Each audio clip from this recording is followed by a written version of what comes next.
Hey, welcome. It's Sunday, November the 8th, from one end of the United States to the other. Here we are. We are glad to be with you talking tonight about success strategies on the Ken and Glenn Show with a guy named Scott.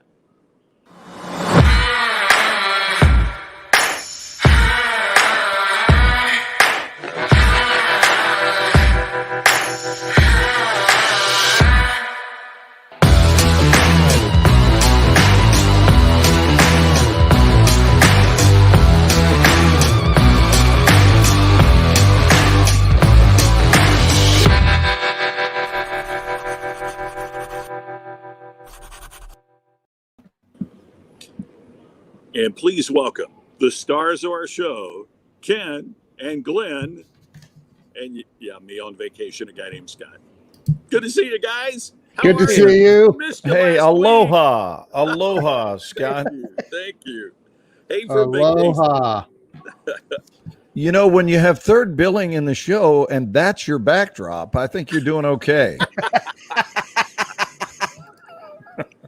Who is that masked man? Oh my God. Wait.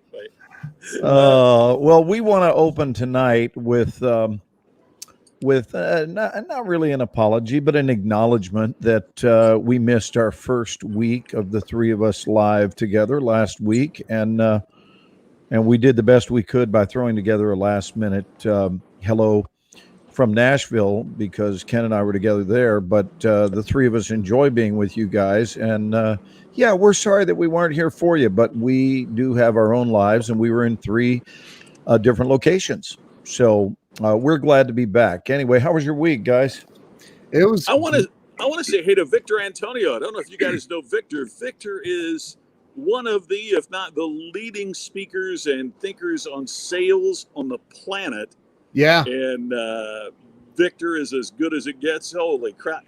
And makes his own pens. He and I were on a program together, and he handmade a pen for me that I use every day in the office. He's just amazing. So wow. I haven't seen him here before. So, Victor, great to have you here. Thank you. And it sounds like he's giving you a thumbs up on your glasses. Thank you. I appreciate it. Unless you have some new wild ass tires on your car that we're unaware of. Not here in Hawaii, no. So, wow. Callahan, hello. Guys, look at everybody checking in. This is I great. know. Hello, Tammy. Hello, Larry Schneider and Weldon Whitehurst. Scott Ricard. JR, nice to see you. Great to see everybody. It's been a great week for me, too. Connie Bramer, there's a rock star. That lady is a rock star. Had her on my show recently. She's amazing. I'm doing an Amazon Live with her this week. Yeah, Victor says yes, the glasses. Yeah, I think they look really good, Scott. Thank you. Well, guys, I am jealous, and I'm dying to find out how, when you met in Nashville. I saw the pictures, but tell me about when you guys connected. There's got to be a great story or 10 out of that. That's awesome. We had fun. I mean, I was kind of tired because I had been in Atlanta filming on The Resident for a couple of weeks. Oh, no, hold it. That was Glenn. And I was tired from my road trip down from Marion, Ohio. You drove down from Columbus, didn't you? Yeah, Glenn? But this schmuck calls me from Atlanta and says, listen, I'm just about done with shooting, and I'm going to fly to Nashville because I'm going to take it easy. How would you feel about driving? And I went, oh, my God. No, we had a lovely time together. And these two love-filled hearts actually dined at the Loveless Cafe. Yeah. I just think it's ironic that the people that love more enjoyed their time at the Loveless Cafe. It's a cool place to eat, and not a single diner in history has ever been in good physical shape. Ever. I mean, I shopped while I was there at the Whole Foods market, and let me just tell you, the difference between the clientele, and I was the common thread. I was at both places, right. And wow is all I want to say. You know, I got to ask, did you see any stars other than Glenn and Ken when you were at the Loveless? So that's funny. We go in. His So picture's on the wall there, isn't it? Yeah. Right. There's pictures everywhere. So Glenn's picture is hanging up in the Loveless Cafe from 18, 19 years ago when he was doing doing 24. Right.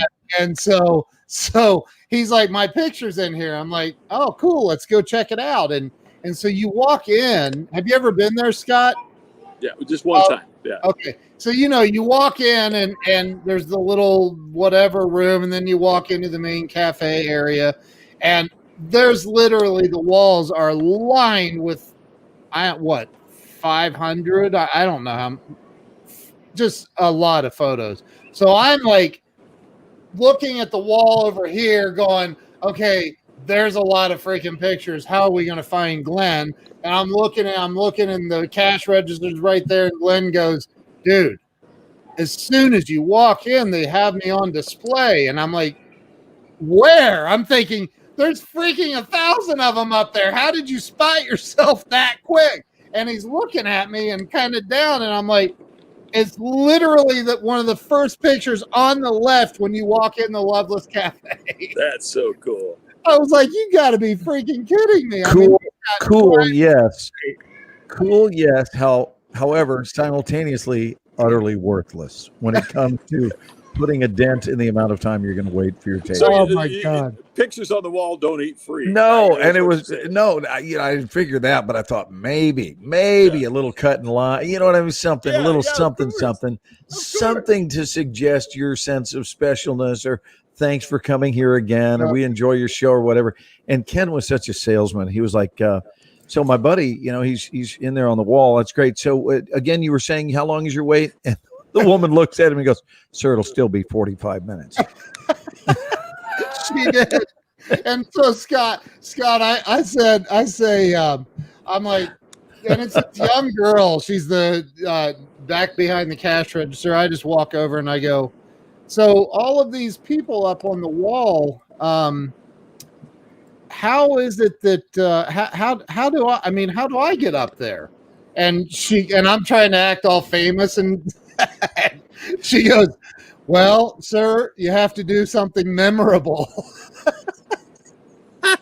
I mean, wow, what a gut punch to your customer base. Oh my God. I was like, you gotta be freaking kidding me. You have to have done something that's memorable. That was really messed up. I was like, I don't know if it's true or not, but the story I've heard is that Vince Gill eats there like 2 or 3 times a week if he's home.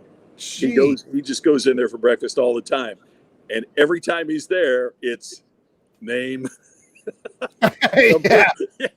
Oh my God. By yourself, who's in your party? I mean, you don't cut the line. No. Vince Gill eating there, constantly. But I appreciate that, because now I feel better. I didn't see, but I've heard a lot of people that have seen Vince, sitting there eating a biscuit as big as his head at the. Yeah, well, they're small. They're kind of small biscuits. They're good. They're ridiculously good. But it's a good place. I recommend it for breakfast only. Yeah, that's the story. He eats breakfast. That's it. It was awesome. It was amazing. The food was amazing. The company was fantastic. We had a blast. And so Ken took on the role as the designated, some people will have a designated driver. He was the designated photographer. For all the people that were out front, just going, y'all come over here. Just get in front of the sign. Get in front of the sign. We want a picture. And so Ken was like, I'm your guy. I'll take the photo. It wasn't that obnoxious. I was just like, hey, ladies, you guys want me to help you? You want me to take your picture? I maybe need me to sign anything? Need me to sign anything? I do a show every Sunday night with Scott and Glenn.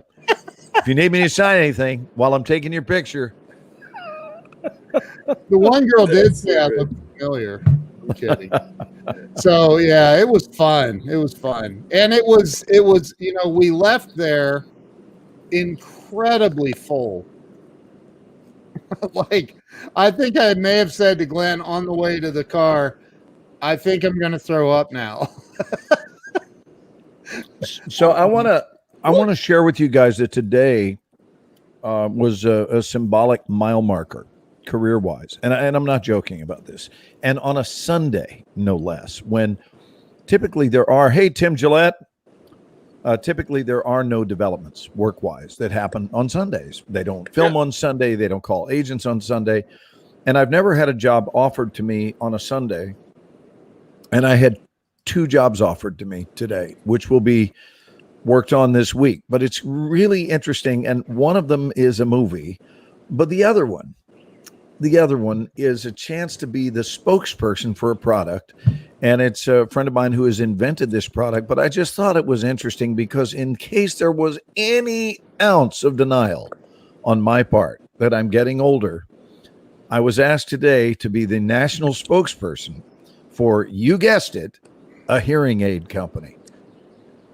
And not that there's anything wrong with that. There's nothing. It's beautiful. However, I just don't remember being offered that in my 40s or my 50s. And it's interesting because back when I used to do commercials, I was selling things like cereal and beer and dog food. I've done Gravy Train. I've done Stroh's beer. I've done Miller Lite.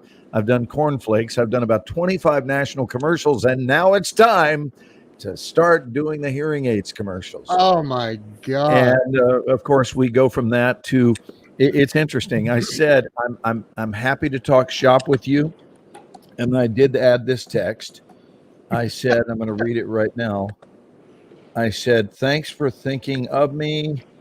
At least it's not for hemorrhoid cream. And I understand that hemorrhoids can happen at any age. I just don't really want to be the national spokesperson for hemorrhoid cream. And he wrote back and said, or Imodium, or Depends, or Dude Wipes. And I don't even know what Dude Wipes are. Can anybody tell me? Am I ill-informed or what's going on? I'm not familiar. What is it, Scott? Do you know what a Dude Wipe is?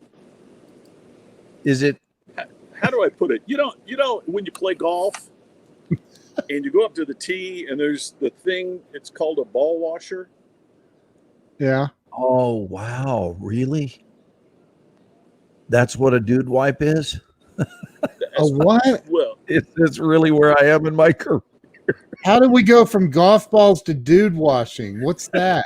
apparently to keep your own clean, they have a Dude Wipe. yes. The guys use them at the fire station, Michelle says. What? When you need a little refreshment below the waist. Okay. What? Yeah, look what Donovan says, dude. Right. Oh, Donovan, that's great. Oh, Donovan sees it more as a command Yes, dude. than a physical. It's not a noun. It's yes. That's funny. Oh my God. If So- they offer you the reverse I'm gonna tell you mortgage, about one of the worst commercial gig, speeches ever. Oh my gosh, guys. Glenn, you reminded me of this. So I get this call from a speakers bureau, and Glenn, as you know, usually when they call, they ask you if the date is open. Would you put it on hold because they're considering, a couple of speakers, 2 or 3, and they want to make sure that the date is open, and then the client will make the decision. So this bureau calls me. This is many, many years ago, and they said, Renee, who owned the bureau, said, Scott, is this date open? I said, yeah, it's open. She said, great, confirm it, which is really unusual. And she said, matter of fact, it's confirmed, it's done. It's a group of medical clinics. Will you please call them? They're in a meeting right now, and they want to talk to you about your speech right now. Mm-hmm. So I called. I get put on speakerphone. Now, again, this is many years ago. And we're glad you accepted the speech. Glad you decided it was okay to be with us. So I said, I know you're a chain of medical clinics, but the bureau never told me, what is your specialty? And there was this long pause, which is never very good. And they said, we're a chain of male impotency clinics. Oh my God. Which made me think, why did the Speakers Bureau go, oh, Scott we've got the McCain. perfect guy for you. Right. Right. So they said on the call, they said, now we see in your material that for an extra fee, you would do the mystery shopper thing and evaluate our customer service. Oh Yeah. my God. They said, well, this was living in Indianapolis. We have a clinic in Indianapolis. We would like for you to go to the clinic and act as if you are a patient. Oh my God. So I go to the clinic. And yes, Joe, you've got that right. So God is this is word for word true. I go to the clinic. And this is when I was doing movie reviews and was on local television in Indy and other places. So I go to the clinic, and the guy asks for my insurance card. Well, I've got to play along. I don't want to lose the fee, right? Oh, So then I sit down. There's one guy in the waiting room. One guy. He's got his head behind the newspaper. He drops the newspaper, looks at me, and goes, "You're the TV guy. If there's any place you do not want to be recognized, right? Yeah, I mean, boy. let's face it. You love being recognized. You don't want to be recognized at the okay. Not that there's anything. So then they have me watch." Donovan. So now you go back in and you watch videos on impotency. Now this is Oh my God. pre. So I watch all these videos on and they told me ahead of time. They said, Here, let's make Scott bigger. Oh, that was nice. the goal. Anyway, Nice. so then they said, when it gets to the point the doctor wants to conduct the exam, just tell him you're speaking at our meeting in Kansas City. He'll know the meeting in Kansas City, blah, blah, blah. Okay, great. So the doctor asked me some questions. I answer with the answers that they gave me. The doctor said, all right, now if you'll undress from the waist down. I said, well, doctor, now I have to tell you, I really don't have a problem. And instantly he said, a lot of men say that at this point in the examination. Wow. Oh my gosh. So anyway, I gave the speech, and it was really interesting. This is that's what she said, Connie. I love The Office. It was really interesting. So the night before, they have a banquet. The night before I speak, so I'm at the banquet, and it's all the doctors that are sitting at the table. And I said, "Why did you choose this specialty? I mean, you're in medical school. Of all the things you could have chosen, why this?" And the answer was something I never anticipated. They were all studying to be heart surgeons or cardiologists. Oh my. And if you get into urology, you can get out at that time. I don't know what it is now, but at that time it was 3 to 4 years quicker. And so they could start practicing and making money because it's so related to vascular efficiency. Wow. And then I never thought of that. So it was like, do I stay in school another 3 or 4 years, pay that money, or do I get out now and start making money? But urology is my specialty, and so they chose that. But I think Joe wins the comment of the night. Well, thank you for saying big, Softy.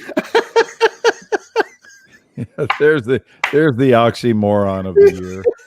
Oh my God, that is I'm telling crazy. Oh, there you go. They're Dude, going that is wild with insane. it. It is a pun parade tonight. Pun parade. But you know what? Again, I mean, at the end of the day,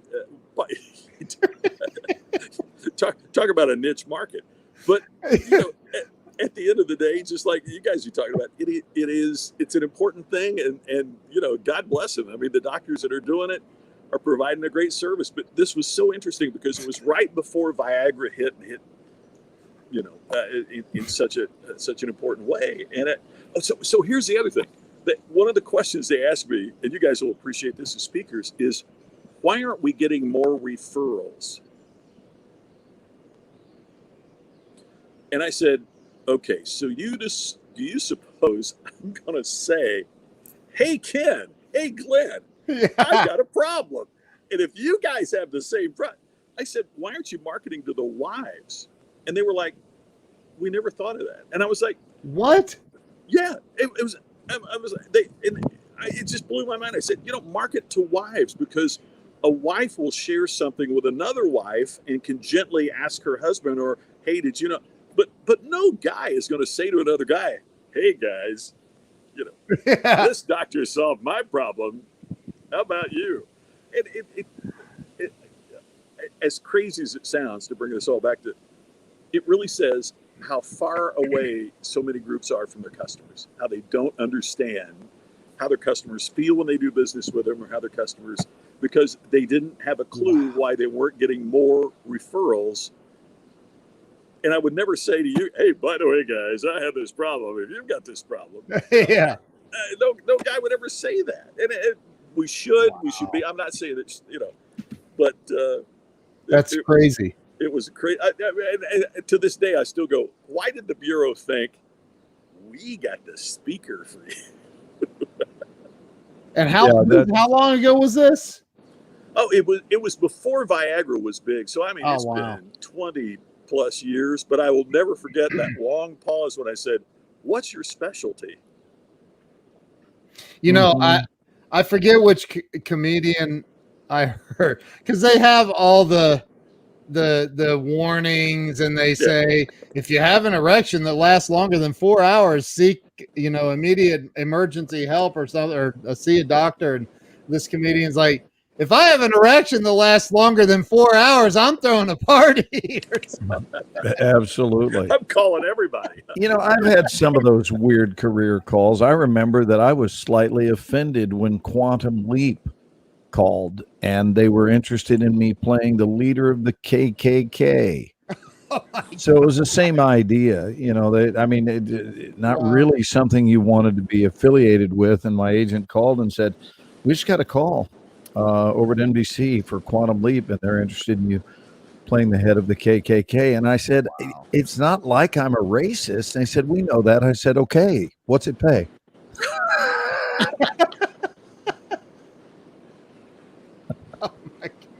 Hold on, you were in Quantum Leap. I was, as the leader of the KKK.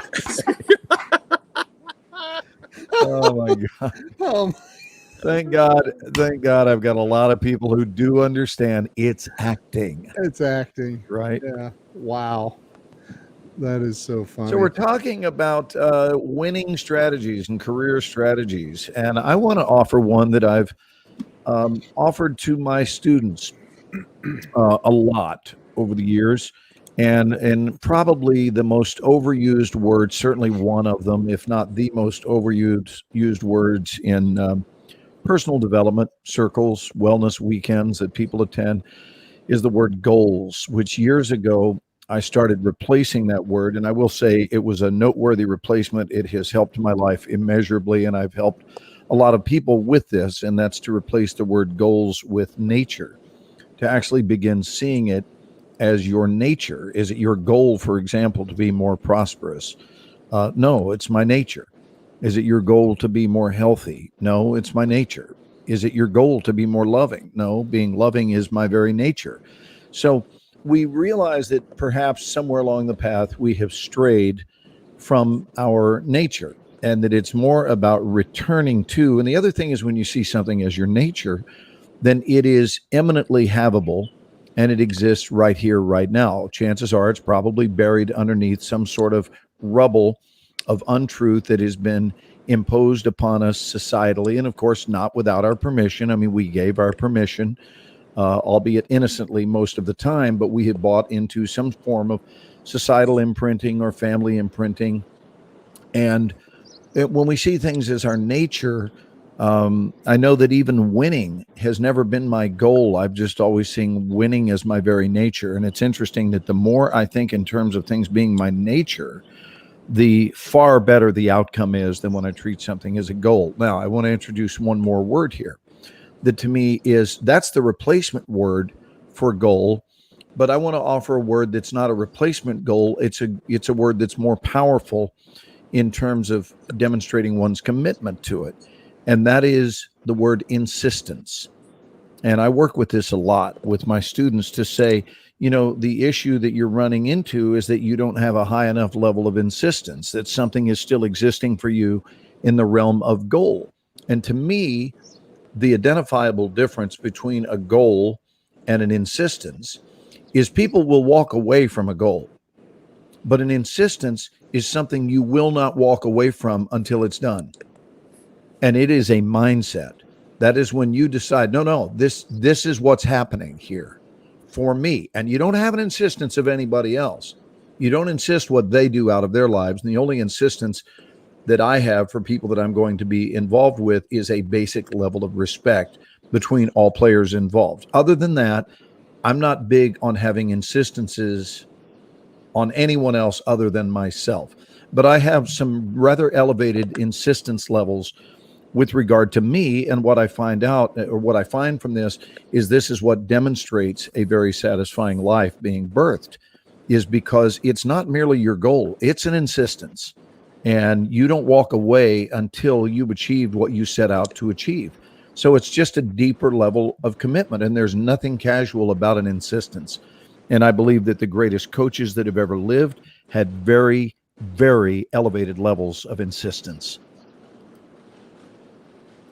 Agreed. I mean, if I were coaching the NFL, I would be talking to my players about insisting of yourself that you don't make bonehead plays. You insist of yourself that be the case. You insist that you do whatever your assignment is. You don't get out there and try. Trying is for people that don't make the team. But you insist of that. And it invariably, I think in general, the winner in most contests, not all, and certainly the fluke factor is involved, but I'm saying over the long haul. So we're tracking records in the macro, because I think that's where mindset is more often than not really revealed. I think we do see it in the micro. We do. But invariably, we see it in the macro. So you see it a lot in the micro, but you see it constantly in the macro. And that is that the person who wins the game, the person who wins in sales, the person who wins, period, is the person with the highest level of insistence. Yeah. And that doesn't mean you have to become a jerk. It means you insist of yourself. These are my monthly sales, and this is what I'm doing. It's not what I'm trying. It's what I'm doing, come hell or high water.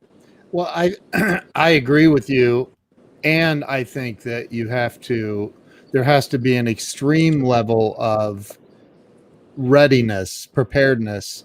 I was talking to somebody yesterday, and I love bringing up the Tiger Woods story, where his father, when Tiger was a kid, his father would take him out into thunder and lightning, pouring down rain, and make him hit thousands of golf balls in the pouring down rain with lightning and everything else going on. Now, he would probably go to jail for that today.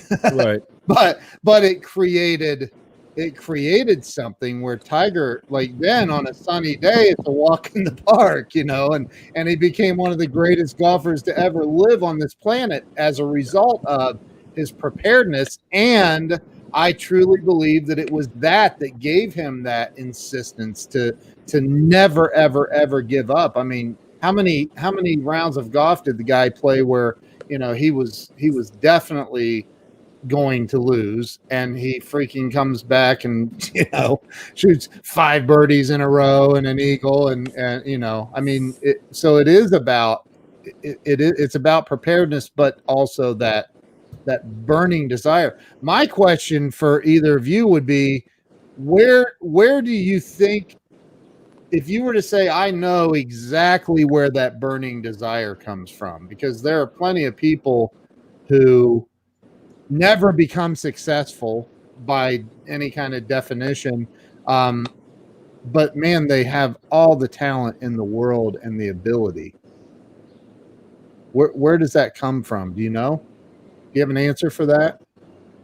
Go ahead, Scott. Well, I don't have an answer to that. I'm fascinated by that, Ken. Yeah. I think it's one of the great questions of humanity. I don't disagree at all with what Glenn said. I've written extensively in a couple of books about goals, and I think that most people mislabel goals. They confuse dreams and hopes and wishes with goals. Yeah. And one of the things that I've learned through some very wise people I've talked to about it is that the difference is goals are specific, realistic, and written.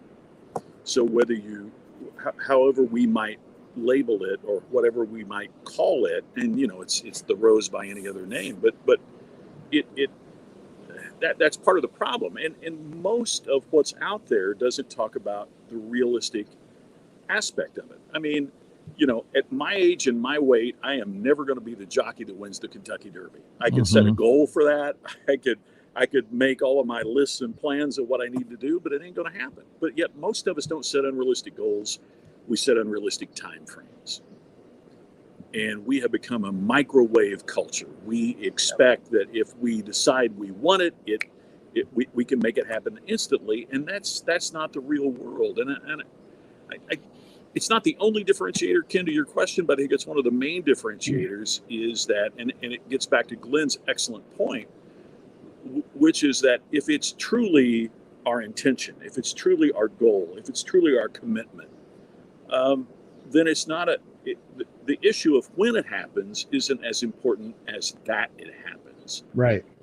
And our unrelenting commitment that we're going to make that happen, I think is the fire in the belly, so to speak, that so many miss.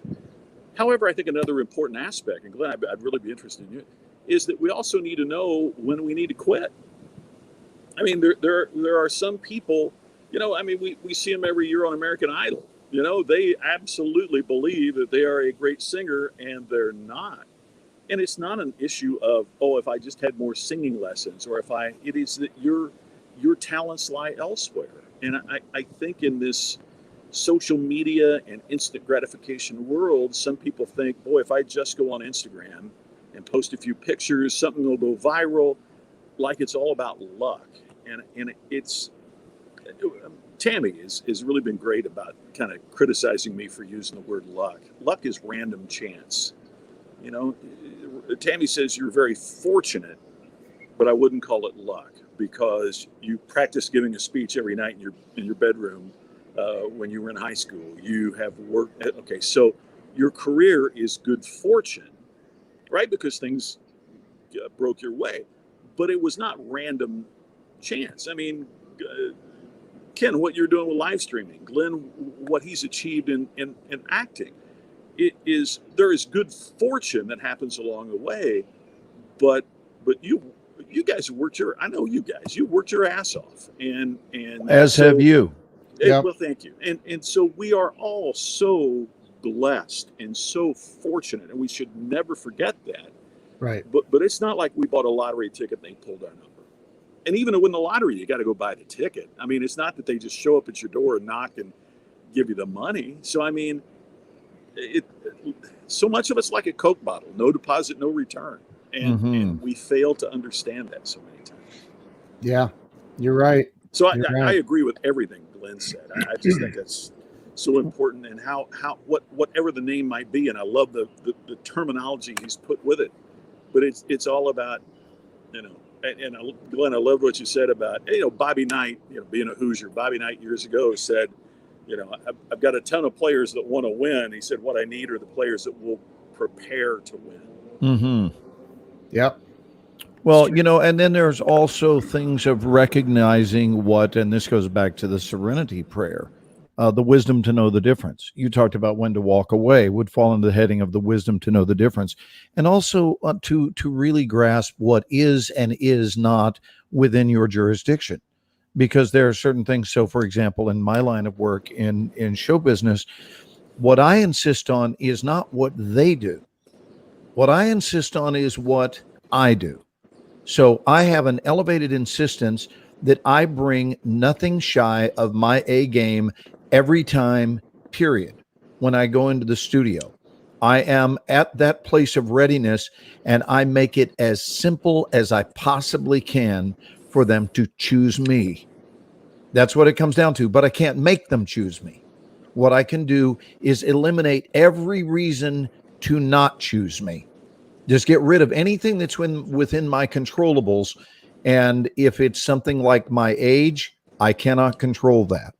Appearance, to an extent, because they can change an appearance, but there's certain things you just can't control. I will never be invited to play Muhammad Ali.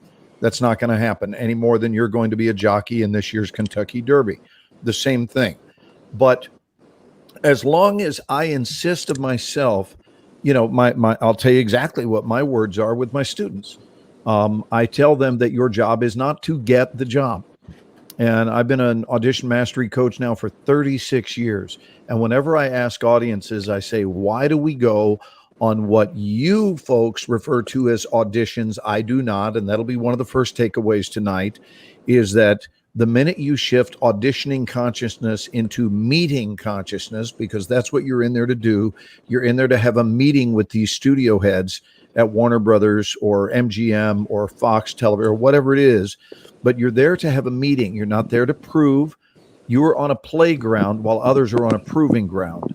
And when you can give up your need to earn the good opinion of others, and you are simply going in to share what your gifts are, and you're bringing A game, followed by A game, followed by A game, followed by A game, and it never varies, then you can truly kick back and reside in the certainty that it is a matter of time, baby.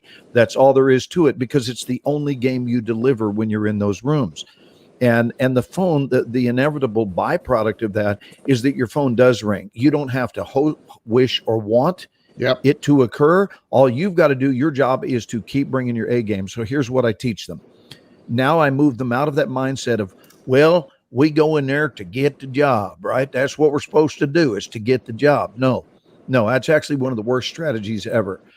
Your job is to make sure that when you leave, and I love this, and I've been teaching it, as I said, for 36 years, your job is to, in no uncertain terms, make certain that when you walk out of the room, every single person in that room knows, and I'm going to intentionally put a Southern accent on it, they know that they done been paid a visit. And that's it. That's your job. When they know they done been paid a visit, that you showed up as an unforgettable presence in their midst. Now, what you kids do with that is your business. Yeah. You do with that what you will. But my deal is I'm coming in to show you what presence looks like and smells like. I'm going to show you that. And then I'm going to leave. I'm not in there to try to be your best friend. I'm not in there to work it. I'm not working anything. I'm going to bring what I do, and I know what presence is. And when I place presence into the laps of those that are presents, what I've noticed is that the phone rings. I've made a life of it because I wasn't busy trying to control the specific outcome of them hiring me. I was just trying to make sure that what I was doing is bringing my A game, so that when I walk out, they might not even have that wording, but I promise you they're turning and looking at each other and going, I feel like we just got paid a visit. And then the next line is, who is he signed with? And call his agent right now. Because the thing is, a human being smells. They smell when they are desperate. Yep. And they smell good when they're not. And they also smell different when they're not. And because desperation is such a prevalent aroma in sales of any kind, that people are desperate to make the sale, desperate to book the job, desperate to book the series. When you don't smell of that, that alone makes you a standout, because you already have entered the room knowing, I am okay already. I arrived okay. I'm going to be okay and enough throughout today's meeting. And I will also leave completely okay with a perfect sense of wholeness. You do not have the keys to my wellness in your hand. Those are in my hand. And so there's something very powerful about not giving away one's power. So these are just thoughts that I had concerning tonight's topic of winning strategies. And one last thought, which is the question, how do you think it's going to go? Which is a question that I ask people in every line of work. How do you think it's going to go? And they say, well, I hope that. I said, stop. That's not what I asked you. Well, I hope that is not what I asked. I didn't ask you what you hope. I didn't ask you what you wish for or what you want. I said, how do you think it's going to go? Because I'll promise you, everything in your life is lined up behind that expectation. And unless you can give me an immediate and an unequivocal, let me try that one more time, unequivocal yes, that it goes well. Why? Because that's my nature. And there's nothing wrong. There's no shame in admitting that it's your nature for things to go well. That's what they do, because that's my level of insistence. That's my level of commitment. So I don't ever walk into a room wondering if the meeting will go well. That is a foreign concept to me. Therefore, since I know that good meetings are what I do, then I always walk into the room with a favorable expectation, not a wish, not a want, not a hope. And you covered those, Scott. You covered those early on in the show. So that is mindset stuff. We enter and leave the room differently. And while we're in the room, we occupy it differently, because they can see we have an elevated sense of expectancy. And one of the things that partners along with that is, just so you know, Glenn, is that when we did our Distinction Summit here a while back, later on, I evaluated and had people talk about, okay, what were the phrases? What were the lines? What were the things that you came away with? And your 3-word, watch this, has been used by the people that attended. And awesome. And the way that you express that I'm not competing against you, but I am competing with myself to be all that I can be, to bring the fullness to everything that I do. And that has been mentioned to me so many times, of what you said and how that has impacted the people that you said that to. So thank you for that, because my pleasure. Something else and I'll relate it to my trip to Nashville to hang out with Glenn for a couple of days. On Halloween evening, Glenn and I decided to jump in the car and drive 2.5 hours northwest, Yes, from Nashville to Metropolis, Illinois. to Metropolis. Oh, I've been there. Oh, have the you? statue of Superman is there. Oh, well, we have pictures. He's under repair so right cool. now. He's under repair. But so we go up there because Glenn wanted to go up, and we wanted to go up to the casino up there, and so they have a Harrah's in Metropolis. Yes, I've been there. Yep. And so Glenn is a master, and I mean master craps player, and I'm not. I spent more time at a craps table in that one evening than I have in all of my years combined. In fact, forgive me, got to call a timeout, because I have to give you a Ken Walls quote. He said, "Glenn, when it comes to craps, you know your shit." He did say that in the car, and we had a laugh. Go ahead with the story, Ken. So, you know, I'm watching. He's trying to teach me. It didn't stick. I'm just gonna say. I mean, maybe if I was standing at a craps table and I would understand it for sure, I'd understand it better now. But we're there, and Scott would have appreciated it. Absolutely, dude. I appreciated it. No, I know, but I'm saying he would have related to the tutorial. Yeah. So I'm watching, and he's not betting big bucks. Like, I'm thinking, man, this isn't like a Hollywood movie right now, because he's like betting. I mean, the table, I forget what the minimum was, but $15 or something. Something like that. I said to him, like, are you?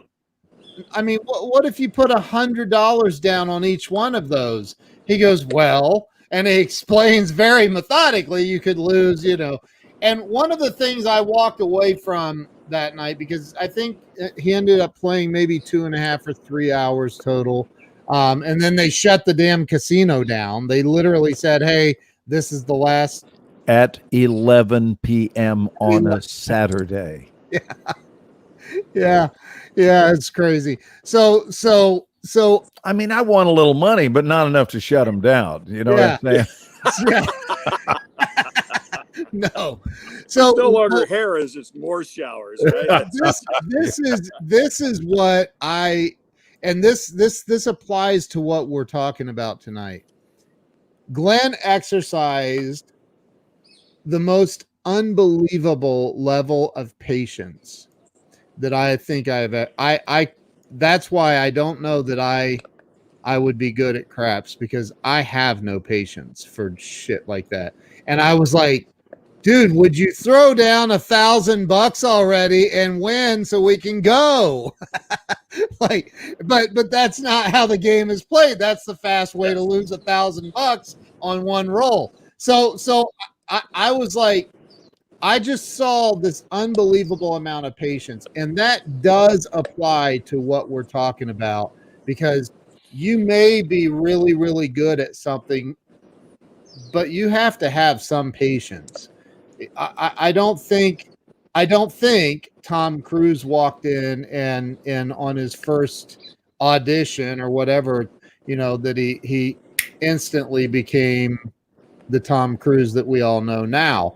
I don't think Glenn walked in and on his very first audition, he didn't become the Glenn that we know now on The Resident. You have to have patience as you're building. Like, I'm 52 years old, and I'm just now really starting to see some fruits of my 30 years of labor starting to come around, so it takes a lot of hard work and patience. You can't, and so when people say don't give up, that means like keep going, but know that there's going to be setbacks, and have some patience. That's all. Scott, you look like you're distracted. No, there was a security guy over here telling me to mask up, and then I started talking, and then he came over here to the side, and he saw that we were broadcasting, so then he kind of gave me the Hawaiian, okay sign. Well, then another security guy walked up, different guy, and he's like, doing this while you guys were talking. So I apologize. If somebody just tuned in, my wife and I are on vacation. We're in Honolulu, and Tammy's walking around here too. So I may slip out a little bit early if you guys don't mind. No, you're fine. Vacation. It'd be great as if you were in Carruthersville, but you just had a guy that worked at a plant shop that had slipped in some nice foliage behind you. And yeah. It was like, you just made Indiana look like an incredibly attractive place. That's hilarious. That is so good.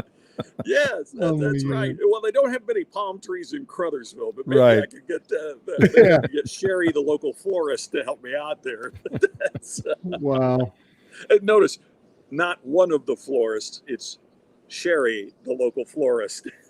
Yeah, right. Yes, exactly. The local florist. The florist, right. So I want to introduce a term from metaphysics that is worth writing down for those of you playing along at home. And it is your AEP, which stands for your already existing premise, because that is what's governing every move in your life. What is your already existing premise regarding this? And what is your already existing premise regarding this?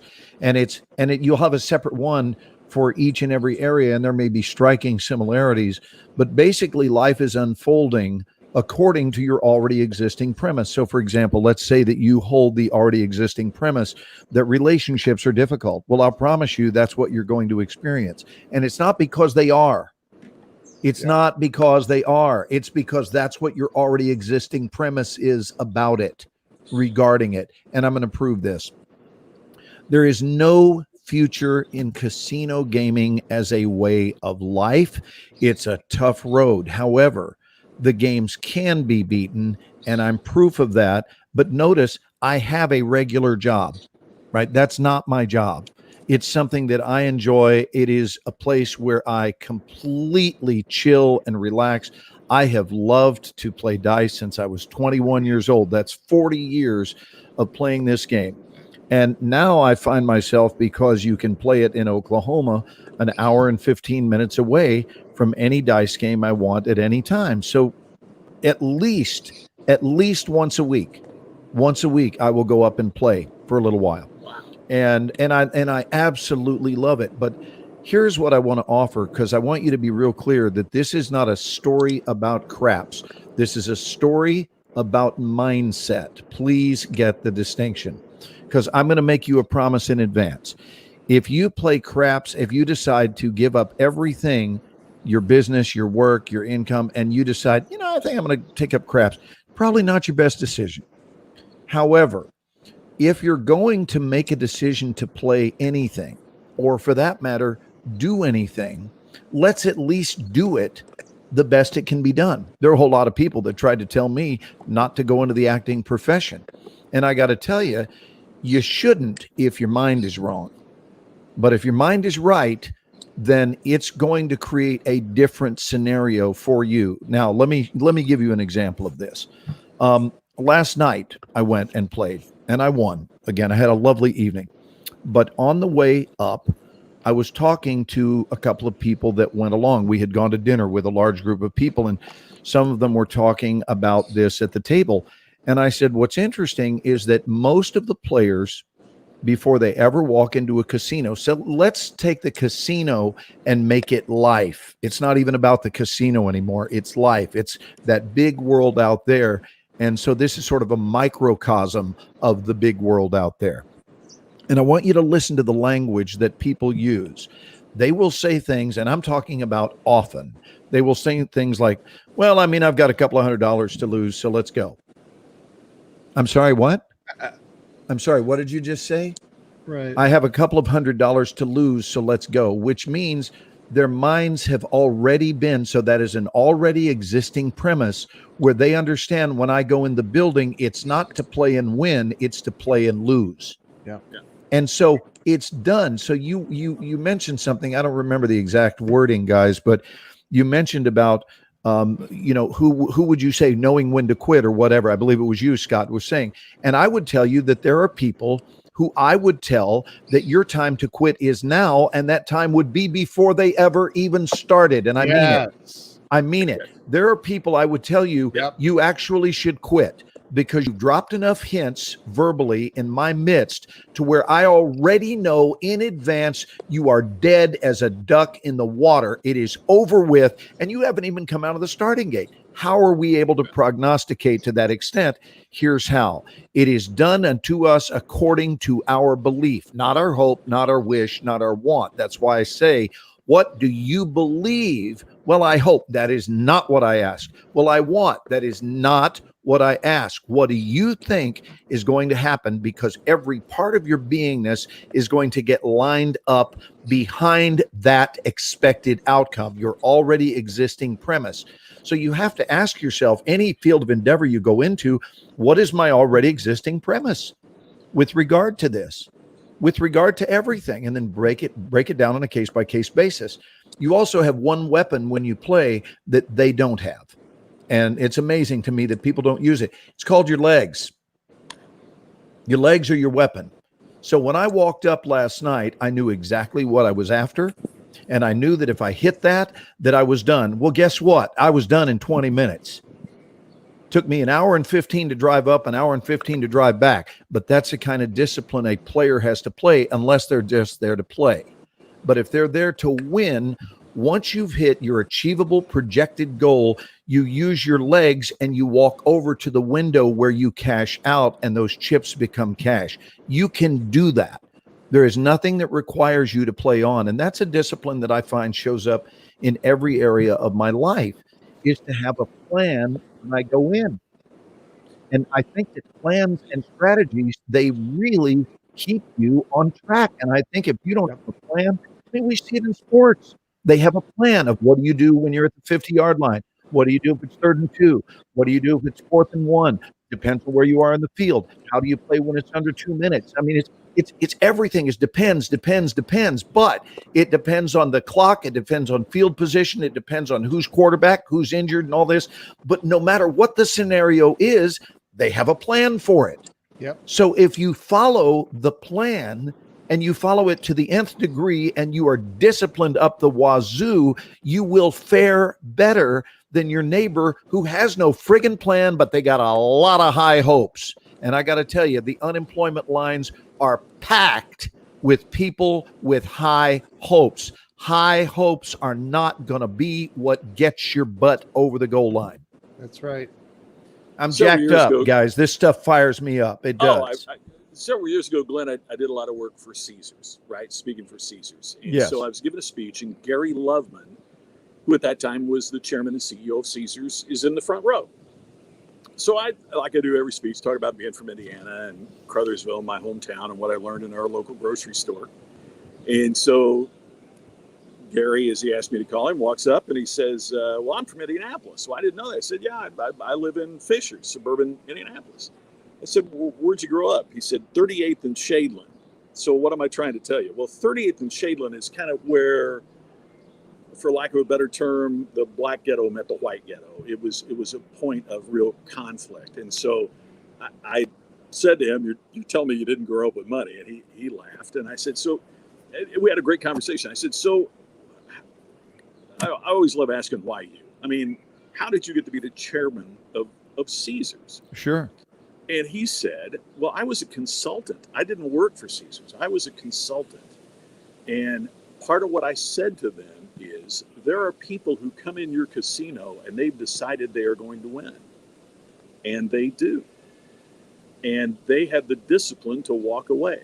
And he said, the problem is not that they win, because you've kind of planned for that, but the newspaper will carry a story of somebody that won $1 million doing something, and the people who don't know gaming then will sell our stock, so we lose $30 million in market cap, as we've lost $1 million to that person. And he said, what I wanted to do was to remove the gambling from gambling for our corporation.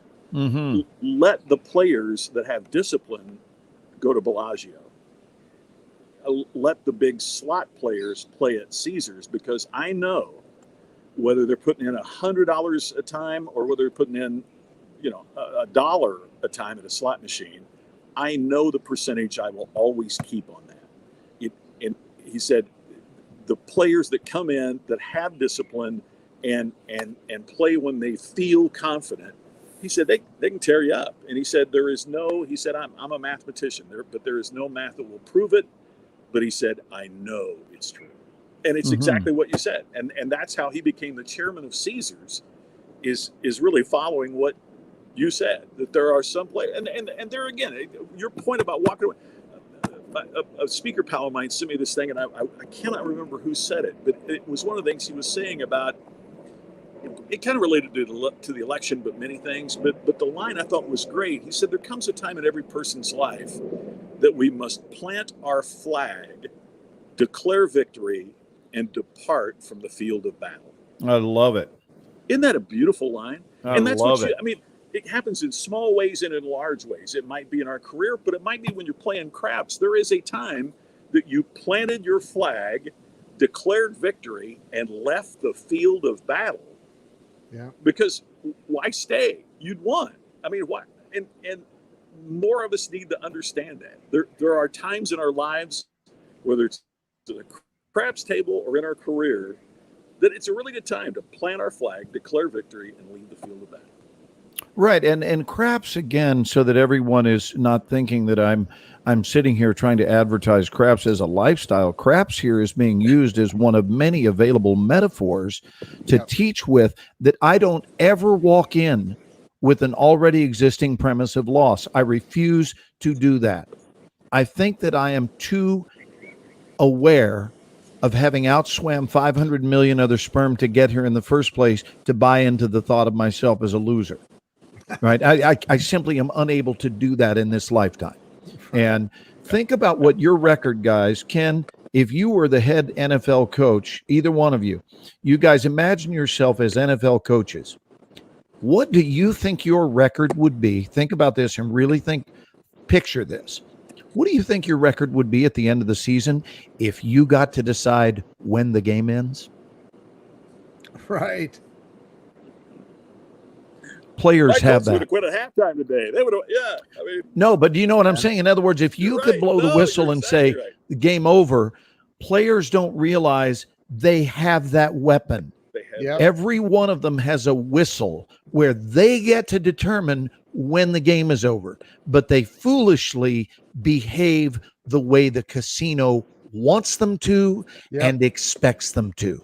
Yep. And if you're unwilling to buy into societal imprinting, I'm telling you, the vast majority of human lives go in the direction that society says they will, because the individual never took back control of the precious trajectory of their life. So they let the world decide for them the way it's going to be, and then they roll over and play dead as if they never had a shot.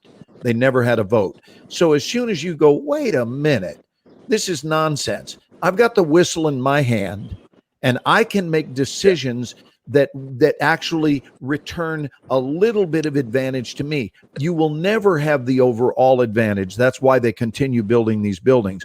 But what I'm saying is, as a player, you don't have to also sign up for the belief system that it's also time to be a dummy. You can be a player without being a dummy. Well, that You be you a player don't without being hear a player, about, right? I mean, that's you don't see in you know, earth-shattering football plays like, it wasn't necessarily the third or the fourth play of the game. It's always in the final minutes of the game when the entire team becomes, high alert, and they're like, oh no, we're losing, we better get our together and really start, and they become laser focused on what the goal is, and that's to win, right? And so, wow, is that the sun peeking through that is so cool. The sun's like peeking through the tree back there or something. It's really cool. It's so weird. It's dawn in New York City behind you, Ken. I know. It's late afternoon behind Scott, and it's the middle of the night here in the middle of the country, which is so weird. I know. So, but it comes down to, Glenn, you've talked about this before. If players would go out on the field, whether they're playing for, it doesn't matter who they're playing for, if they would go out on the field and the first 4 minutes of the game they played like it's the last 4 if they played 2-minute warning football for 60 minutes the whole time, it would be they'd kill everybody, because they're playing at a different level, with a different level of adrenaline, a different level of focus, everything. Right. So we can actually pull back away from that and say, yes, 100% true, Ken. And we go to the macro view of that and say, yes, that's true in football. Therefore, isn't it also true in life? Yes. And I would say that yes, because I got to tell you, and I'm in no way, shape, or form am I being boastful, but I want to help. We've got a lot of people that watch this show every week. They don't miss. And I want to give them some takeaways tonight. I want to tell you, I don't have a bigger takeaway in my beingness than this one. And that is that I have been here since I was a kid. This kicked in very early for me, for which I am enormously grateful. But I really believe that it is possible to live your second time around during your first time around. Yep. I believe that's entirely doable. And all you have to use is an advanced implementation of your imagination. And I think in order to live well, you have to imagine your life being already over. You have to go there. At some point, you have to be courageous and giddy up and imagine that you're done here. You're done with your Earth School assignment, but now you're in this corridor where you get to look back at your life in review. What would you have done differently? I mean, you're just in review now, but it's over with. But if you could go back,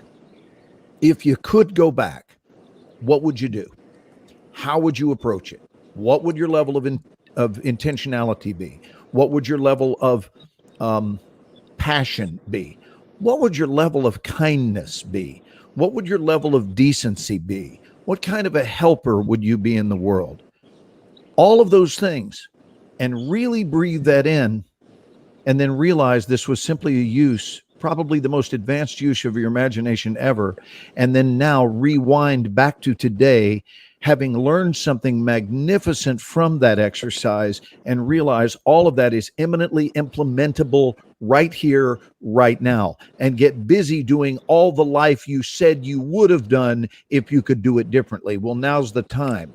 Now's the time to do it differently. Right now, you can take off on a brand new trajectory. If this particular path you're on tonight, my dear friends, is something you've been whining and complaining about for a very long time, stop the whining and make the change. Shift gears so that you don't have to regret when you get to the end of your life that you didn't do it the way you were proud of doing it. We want to be able to look at the entirety of our lives and celebrate our butts off. Yeah. I love what Jeff has to say here. Go ahead and read it out loud, guys. Mom told me I knew what I was going to do for a living when I was 3 or 4. She was right. I have imagined what I wanted to do completely by the time I made it. Now I watch my memories are coming to fruition. I knew I was going to be here at this time. Yes, yes, and yes. Yep. I love that. Love that. And guys, I want to apologize. I'm on my iPad, by the way. I'm doing this on my iPad, and I've got like 3% left. So Do you have time for That's Just Wrong, since we do it at 6 minutes after the hour every week? I didn't want to just disappear and you guys think I hung up on you, because, man, this has been a fantastic show tonight. Man, just to be in the audience and listen to this has been great, much less to participate. So anything just that's just wrong for you, Scott, this week, other than like your tickets? Maybe that's just wrong. Yeah. Well, the security guy that keeps coming around and going, for me to do this, even though look. I believe in masks, but yeah, the only yeah, come on, security guard guy, get a grip. I mean, and aren't you 100 yards away from the nearest chimpanzee? I mean, what's going on? There's nobody anywhere other than the occasional security guy. I mean, this is like flagging someone down on the moon and going, "Sir, you need to mask up." Yes. We realize there's no one else on the planet, but and please don't misunderstand. We've had these conversations. I believe in these. We got to do these. It's and Hawaii's been great in terms of it, but at some point, anyway. So what's That's Just Wrong? One of the things I wrote in the book Iconic is that customers judge us on 2 things: promise and performance. What did you promise them that you would do, and how do you perform? We talked on this show from a personal thing about the integrity of doing what you said you would do. Okay, so Tammy and I are trying to do this entire trip on the frequent flyer points that I've earned over the period of time, so we didn't have to spend any money on vacation because of all the craziness going on. So anyway, I get a free flight to Kauai, but not to Maui. But Maui's where we really wanted to go for my birthday this last week. So we get to Kauai, and you have to fly from Kauai to Maui, you have to have a COVID test within 72 hours of your arrival. In other words, from the time you take the test until the time you arrive, it's got to be 72 hours. So there's one place on Kauai that does the test. It was a CVS drugstore, a half an hour drive from the hotel we were staying in. So we drive the half an hour over. They say, well, your insurance won't take it because it's travel related. All right. So I go on the site and it says travel testing. It's $139 per person to get the test, but they promise they're going to have it for you so that you can make the trip. So on Sunday, we paid $280 plus tax to get this test. And we finally got the results back late Thursday, which meant they were worthless. Because by the time we got the results, it was after the 72 hours. Now, somebody said, well, why didn't you just go and quarantine until you got the results? Well, what that would have meant was, okay, so you fly to Maui, you can't even rent a car. You have to find some transportation to get you to the hotel. Then you can't leave the hotel. You have to do room service. You can't even go to the beach. You cannot leave your hotel room until you get the results. I call them and say, the results aren't here when you promised. When are you going to get them? We don't know, which potentially meant that we would go to Maui and never get to leave the room. I mean, not even go to the beach, not even walk out of the door, not even anything. So we couldn't go to Maui for my birthday. First world problem, I understand. And that's why we're here tonight, because originally we were supposed to fly back, but to get to go on free tickets, we've got to wait until something opens up. I get it that we're privileged to be here. I am not complaining about that at all. What I am complaining about is it doesn't matter what business that you're in, how big your business is, or whether it's just friend to friend, unless you do what you said you would do when you said you would do it, it's just wrong. That's just wrong. I've got a business one. You want to go ahead, Ken, with yours? Yeah, because mine's not business related. Mine's related to an email exchange among us three, because I had tried to call Glenn earlier to say, hey, what do you want to talk about tonight on the show? And he didn't answer and responded to the email that Scott sent. I'm watching the Cowboys Steelers game, and I know Glenn is a huge Cowboys fan, and he knows that I'm a huge Steelers fan. Although this year I'm boycotting I'm not watching any of the NFL games for personal reasons, and so he said I'm watching the Cowboys Steelers game. So I asked my Amazon device right at that moment that I read that. I was sitting at the dinner table eating with the family, and I asked my Amazon device, what's the score of the Steelers game? And I thought, oh no, I got to get on and do a show with him now. Oh, that's just wrong. Do I appear to I be think it's just wrong he suffering? told that story, don't you? I don't know. I think that's just. I think I'm handling the loss like a gentleman. I'm not even watching it. I just thought that's just wrong. Because I honestly, I care so little that I would have loved it if the Cowboys would have won. They played well today, but sure it doesn't mean anything. There's not a consolation prize. I'm sure they did. So yeah. Well, mine took place at the fabulous restaurant known as Chipotle, and you guys will have issue with it because you guys are big do the right thing with regard to management and the way they are trained, how to run companies and so forth. But let me just say, people at Chipotle, let me look you right in the eye and tell you that I like your restaurant. I can't stand the way you run it. Love your food. Love your food. Make a lot of nice salads, and we enjoy them. And I eat there too often because you don't deserve my business, is the truth. But damn it, I love your food. Now, that being said, let me tell you what happened to Chipotle this week, because I want it to be costly. I do. So I go into Chipotle, and they have the sign mask thing that you have to be wearing a mask. This is a requirement. So my feeling is, of course, and I get it, and I happen to be a mask wearer. We're not here to discuss that tonight. I'm only talking about policy. So I have my mask on, but now the person who is preparing my food is using the mask as a chin strap, which I have a problem with that because they have things for that. They're called chin straps. And if you've seen anyone in surgery, they don't wear them around their chin. So I didn't want to get into it with the employees. So I went to the manager and very politely, in a calm tone, said, is there a manager here? She goes, yes, I'm the manager. And I said, okay, can you let your employee know that is not how you wear a mask?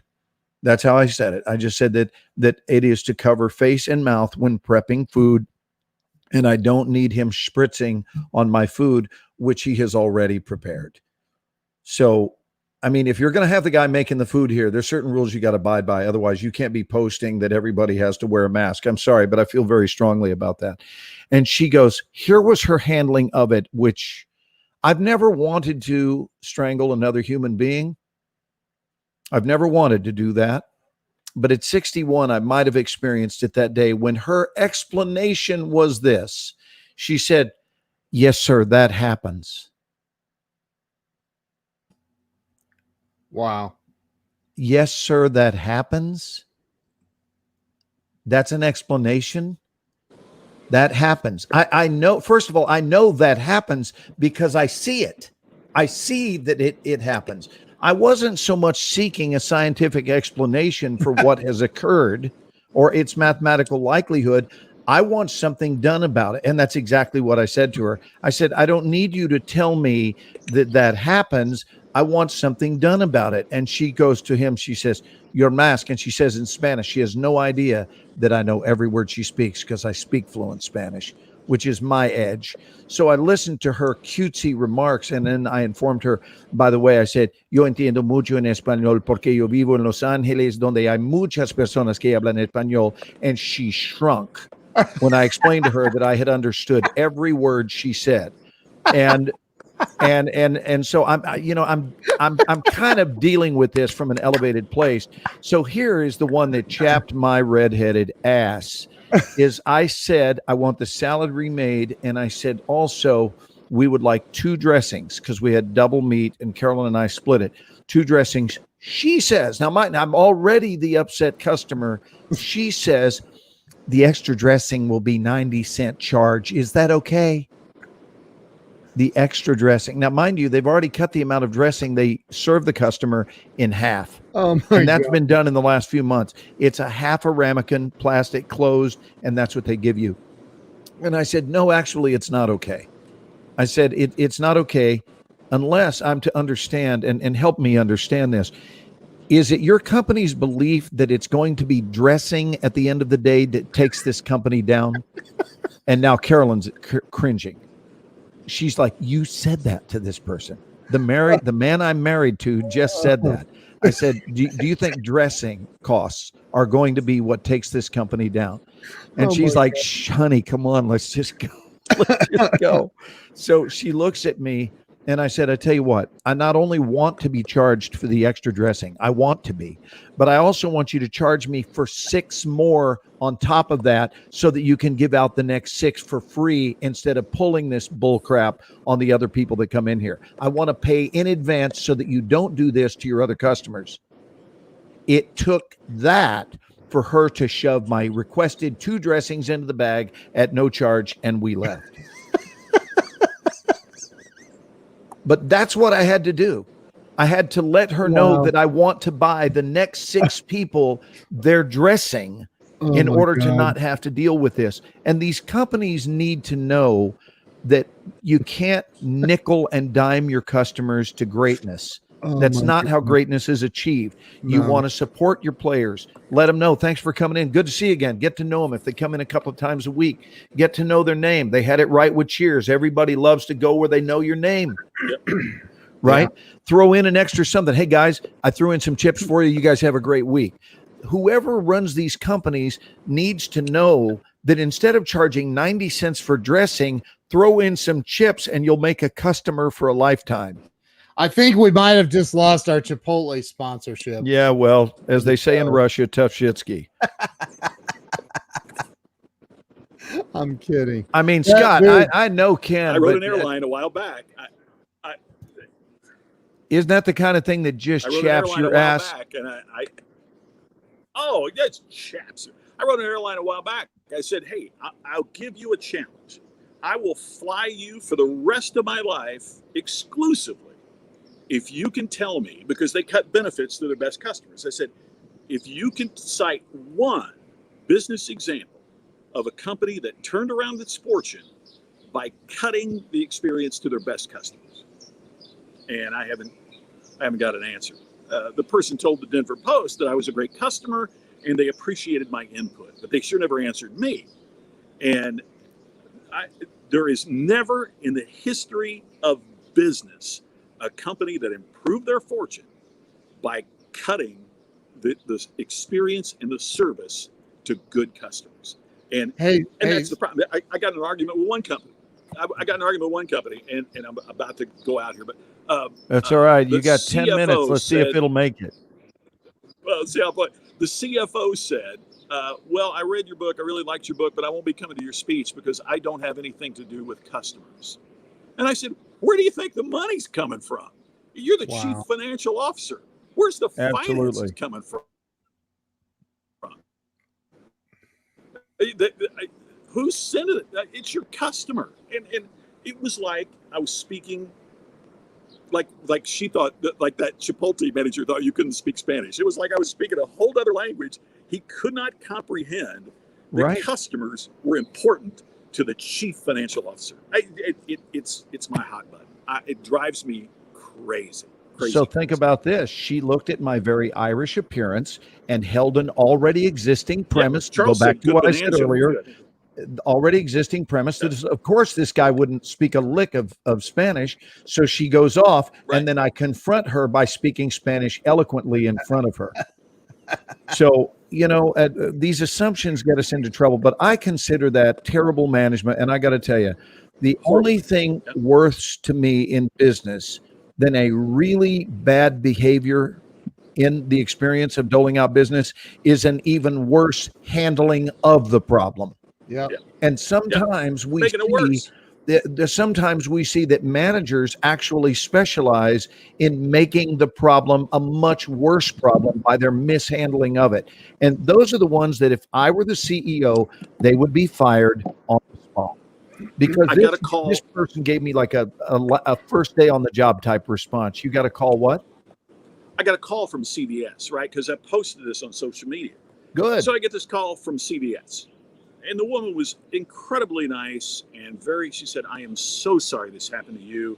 As a consumer, I depend on companies doing what they said they were going to do. And she was perfect. I mean, she was exactly what you would hope. And so I said, well, because the test was worthless, because you didn't get it to me when you promised it, when can I expect my refund? I mean, I'm not even asking you for what we lost in a deposit for a trip and all that. Just, when are you going to refund the test? She said, oh, I can't do that, but I'll escalate this and you'll get a call in 3 to 7 business days. Wow. It's passing the buck, baby. Who's making this? And she was very good. So I really got the feeling that if she could have, she would have. It's some manager somewhere that says, don't trust our people to help customers. Save every cent you can. Don't trust people.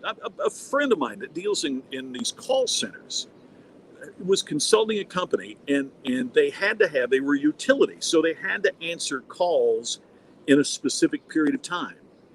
And what he found in his research was if they didn't get to your call within that period of time, they would answer it and hang up on you, so they could count it as a disconnected call. So you would have to call back, get at the end of the queue again. Oh, no. So that they could maintain their reporting numbers. So we become behavior rewarded is behavior repeated. If you reward, I worked with a restaurant chain one time, and they said they decided that what customers really wanted was speed at the drive-thru. So they set up a whole reward structure on who got the customers through the drive-thru the quickest, because that's what we wanted, to get our food and go. Well, they give this restaurant this big award because they improved their speed. Then they realized that restaurant was losing customers. You know why? Because the wrong order was in the bag. They were rushing it so much, and they were throwing bags of food at people, not thanking customers, not engaging customers. So thoroughness went right out the window. Exactly. They literally out the window. Exactly. Yes. They got what they rewarded, because behavior rewarded is behavior repeated. But some of these idiots running businesses don't realize. I say that dealing with thousands of businesses. There are some people that have MBAs and no common sense, and they reward these things because they're easy to be measured. But see, they can measure, are you charging 90 cents for that dressing? But what they don't measure is that you don't go back. And then they wonder, where did our business go? Oh, God. Or I wind up on the internet talking smack about them. Yeah.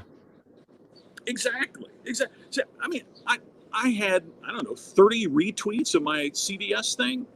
I mean, what? And how many thousands of people read it? And I'm not that big a deal on social media. So, I mean, but why would you want to expose yourself to that? Why not handle the problem, make the customer happy? But then along with that, where did the process screw up? How do we fix this so we don't create because there's the other thing. Nothing is going to happen at Chipotle to make certain that doesn't happen to another customer the way it happened to you. They'll give you the dressing. Oh, that'll make him happy. But yet you come on here and thousands of people watch this show that now have a different opinion about Chipotle. And I do now from hearing that. And then but you can guarantee, you can bet that they will say, oh, it's the pandemic. Our business is in trouble because of the pandemic. The economy is so bad. No, Yeah. you're bad. You're screwing this up. Perfect Hey, example Drives of me that. crazy. Perfect example that is a business that's gone is Circuit City. Yep. I bought a GPS one time before it was on your phones. I bought a GPS thing for the car and decided hadn't even taken the plastic off the box. Decided I didn't want it. I lived literally across the street from this place. I drive back over there same day, same exact day. Said, hey, I decided I don't want this. Here's my receipt. Can you please just, reverse the charge on my card? They said, we will, but there is a 20% restocking fee. And it was $150. And I said, was the total of the GPS. And so I said, you want to charge me $30 to I'll carry it back to the shelf myself. Like, you don't have to do shit. I'll do it. And they're like, no. I said, get your manager right now. Manager comes over. Sir, that is our company policy. And I'm like, well, your company policy is bullshit. And he's like, you don't need to swear at me. I'm like, how can you say, like, I literally have been gone an hour and a half with this thing, decided I don't want it. The wrapping is still on the box. I don't want it. And I'm going to tell you, it was about a year, maybe 2 years later. I wasn't living there in that apartment complex anymore, but I go by, it's closed. And then I see the news report, they filed bankruptcy, they're out of business. And I'll never forget the feeling and the thought of, well, I wonder why. Yeah. They hate customers. Yeah. That's why. Right. They hate their customers. No, go ahead. And I think, Sandy, I want to just pass the buck to a couple of our posters, because Sandy says it beautifully. She says restaurants have gone cheap so you can get cheap and not well trained. She's talking about the labor. Yeah. And then we also go up here to Bruce's comment. I love his. He says, no customer, no money, no business, no food, no house. Amen. And then my favorite is Curtis Heidel, I guess is how you pronounce it. He says they need to listen Curtis. to Daily Distinction. Thank you, Curtis. Curtis is great. But what were you going to say, Scott? It sounded like you had something pressing. The biggest selling business book of all time is Good to Great. Good to Great said there were 11 great companies on the planet. And the example of retail and customer service was Circuit City. Wow. Say that again. I was looking at the comments. The example in the book Good to Great he said there's only 11 great companies in the world, and one of them was Circuit City, which to me, you're disqualified if you say that. The example of finance was Fannie Mae right before the recession. And people go, oh, Good to Great. One of the things that Good to Great says is, this is a quote from Good to Great: the people on the bus, getting the right people in the right seats is more important than where the bus is going. And that's the dumbest damn thing I've ever heard in my life, because would you get on a bus if you didn't know where it was going? Right. The right people won't get on a bus unless a leader has some direction to inspire and inform and engage and how this crap is accepted simply. But I mean, that's the thing. We think if something has sold well, it has value. Well, let me tell you, I can show you, whether you love her or hate her, Madonna is perhaps the biggest selling female artist of all time. I don't think anybody'd say she's the greatest female singer that ever lived. No. Just because something is commercially popular, now the marketplace gets to decide that. I get that. But just because something is commercially popular doesn't mean that it is doing an extraordinary job. And I all of these companies that have read Good to Great and think, man, there's some good things in it, don't get me wrong. But to think that Circuit City or Fannie Mae, Philip Morris, really, the repeated use of your product kills your customers. That's a great company? I mean, it boggles my mind how the advice that people are taking. I mean, at the end of the day, find out what your customers want and give them more of it. Love your customer. Take care of them. create the ultimate customer experience. We own the trademark on that term. I mean, I've been talking about it so long. Glenn should not have been treated that way. Ken, you should not have been treated that way. Right. Because there's only two things that matter in business: repeat customers and referral customers. If you get enough customers coming back and enough customers saying, man, you got to go there, your business is great. Yep. Glenn, when I was doing movie reviews, I had to interview James Cameron. And I said, why was Titanic the biggest box office hit of all time before you did Avatar? He said, I made a movie that after people saw it on the big screen, they had to go back and see it again. And when they went back to see it again, they said to a friend, you've got to go with me and see this. At which So he's point got built-in resales. Exactly. Repeat and referral business. Well, that's not really earth-shattering to think that every business, I mean, my business needs that. Ken's business, we all need that. Glenn, look at how many times that Michael Bay has brought you back. I mean, the repeat business and casting agents telling other casting agents, man, Glenn is the best to work with. Not only is he a talent, not only that, but he makes the set a better place to be. You've talked about that before. Well, there you go. It's repeat and referral business, whether you are an individual actor performer or whether you're Circuit City. It doesn't matter. It's what we all have to do. Sorry to get on my soapbox before no, we get it's out a of here. beautiful thing, and I tell you, you tell me stories like that, and Glenn, it just and Ken, it just kills me that business cut their own throat, and then they blame it on, it's the competition, it's the economy, it's the pandemic. It's because you're not doing it right. You know, and sometimes we have to be willing as entrepreneurs, we have to be willing to go out of the box. And I don't know of a finer demonstration of this teaching, and it didn't only work for them. It works in businesses. If CEOs are willing to put on their thinking caps and come up with it, good Lord Almighty God, look what happened with Pike's Market up in Seattle when they started throwing fish, right? Someone just said, let's turn our sales into an event. Let's make it playful. Let's turn it into a game. And people are lined up. People order a fish at Pike's Market that weren't even planning on buying fish just because they want it to be their fish that went sailing through the air. And I've seen it. I've been there many times. They will tell their buddy, get your camera going, get your video, get it on video. I don't want a still shot. Get it on video. And they're buying a damn fish just so they can show their fish being thrown and what they do in business at Pike's Market in Seattle. It's friggin' brilliant, and they don't teach this in the employee training manuals. Where would it say, be sure to throw the product? But some genius thought of it. So I'm telling you, if you are only using your ABC mind, my friends, if all you're using is your ABC thinking, I'm going to tell you straight up, you're missing out and you're going to lose, because the people that win the game are using every letter in the alphabet and a few that they've made up. They're thinking about bottom line, what makes this work, and they are not thinking of nickel and diming their way to greatness. They're thinking about what is it that creates a magnetic pull upon the customer base where they flock to you while every other business is just barely getting by. And you can't blame it on the economy. You can't blame it on COVID. You have to create a mental override that says, I don't care what is going on in the world, our consciousness of winning expectation will prevail, because that's who we are and that's what we do. That's the way winners think. Winners and losers don't think the same way. Exactly. Maybe we should. What does Chipotle mean? Bad service, evidently.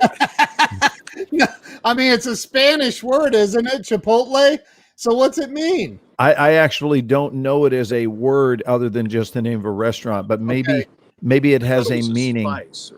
If anyone knows Chipotle, I know there's like a Chipotle sauce.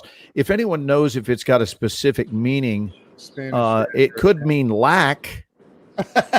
Well, I'm just thinking like maybe it could start a competitive like restaurant chain to Chipotle and call it something else. Maybe it means skimpy. Huh? Scott's looking it up. Yeah, I was looking it up, but everything that's coming up is references about to the restaurant. Yeah. Yeah. I'm So- guessing it either means cheap or skimpy or lack or possibly uneducated. Oh, Pentejo. I mean, it's pretty bad. Scott, we lost Scott. I think his battery just died, and we're right on time. In fact, he lasted 5 minutes over tonight. He Ken. did. He did. I knew it was coming because on an iPad it'll start getting real choppy like he was. Hey, so. Scott, I'm so grateful that you were able to call in from the islands. Good luck in catching your flight back to Las Vegas. Safe travels, my friend, and we love you. We're glad you've had a good week in Hawaii, and a belated happy birthday. Earl Browning III.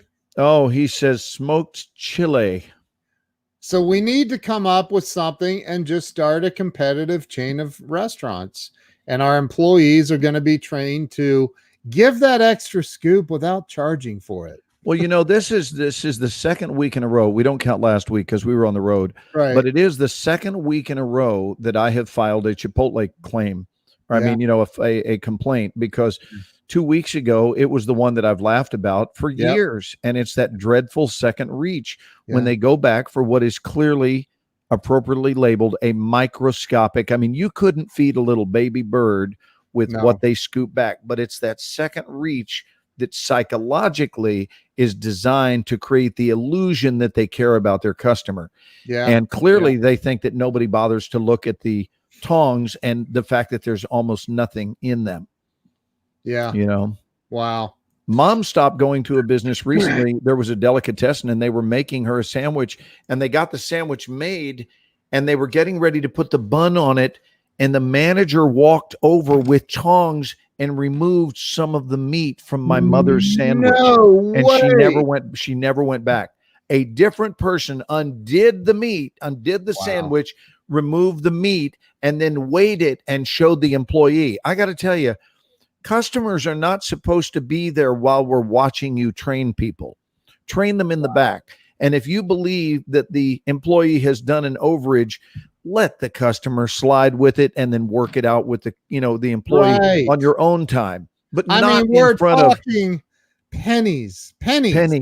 And so he made a fool of himself and of the restaurant, and it embarrassed my mother. It insulted my mother, who's 82 years old. And, to lift up the top of the bun and take some of the meat and move it over and then reassemble her meal. She looked and she said and she told management, this is the last time I will ever go here. I mean, that's such bad business that for that last reach to undo her meal, you just lost a customer and anybody else she can talk to. And these companies wonder why they fail. They are jumping over dollars to save pennies. And it's the dumbest ass thing, I think, that exists in business today.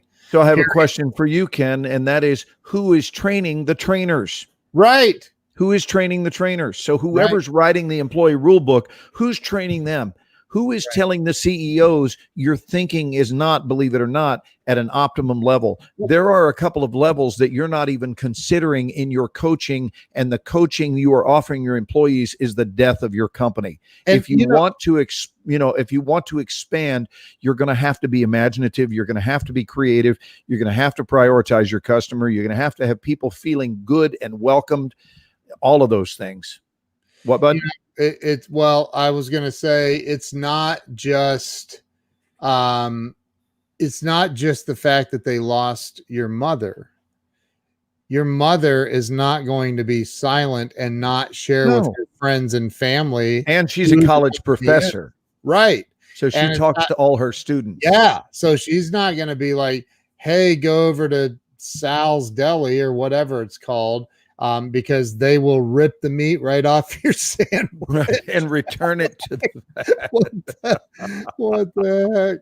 So it's the peripheral loss that they don't think of either. You lose a customer, you don't just lose that customer. You lose that customer and all of the other customers that go along with it. Yes, indeed. So, yeah. Hey, bud, let's make it a night because I got to go and have dinner. And I love you, buddy. I've enjoyed tonight immeasurably. It's been really, really nice. Been fun. Hey, guys, thanks for chiming in. Yeah. Thank you, guys. Thank you for sharing this out to everyone. And we will see you next week. Do you want to take us out, Glenn? Yeah, sure. We appreciate your time. It's been another adventure, a fabulous one at that, on this November the 8th of 2020. Crazy year that it was and is and continues to be. We'll see you next week on the Ken and Glenn Show with a guy named Scott.